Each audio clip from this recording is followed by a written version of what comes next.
Hello, I'm Zahil Rahman in Doha. The main stories here on Al Jazeera.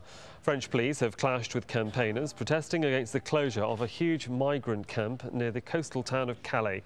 The camp was used as a base for illegal immigrants trying to enter the United Kingdom. Nadeem Baba has more. Bashir is a 24-year-old Afghan. He says threats from the Taliban and the government drove him to seek refuge in Europe, but he never thought he'd be kicked out of his home in France. He's now one of nearly 300 migrants being held near Calais after riot police moved in to demolish what's called the jungle. We found local volunteers trying to sneak out 15-year-old Ali, but they were soon separated. Police have moved in to clear the migrants and to start identifying them. They're now moving everybody out of the camp before the shelters are bulldozed. Local authorities say anyone without papers will be offered a chance to apply for asylum in France.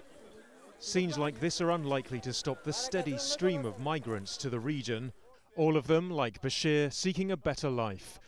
World leaders have been discussing climate change at a conference in New York, a day before the United Nations General Assembly gets underway.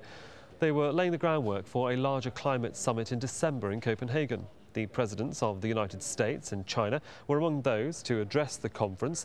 Their countries are the two biggest polluters. But Trove Riding, who's a climate policy advisor for Greenpeace, says small countries also have a role to play in tackling the problem.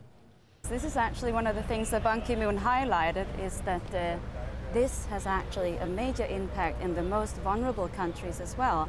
And they have a challenge in adapting to climate change. They need to make sure that their food production, their drinking water, they need to change their whole society too in a different way. They need to be ready for the impacts of climate change. So this is a challenge for everyone, but we need the industrialized countries to support the vulnerable and poor nations who did not cause the problems and actually face the biggest changes.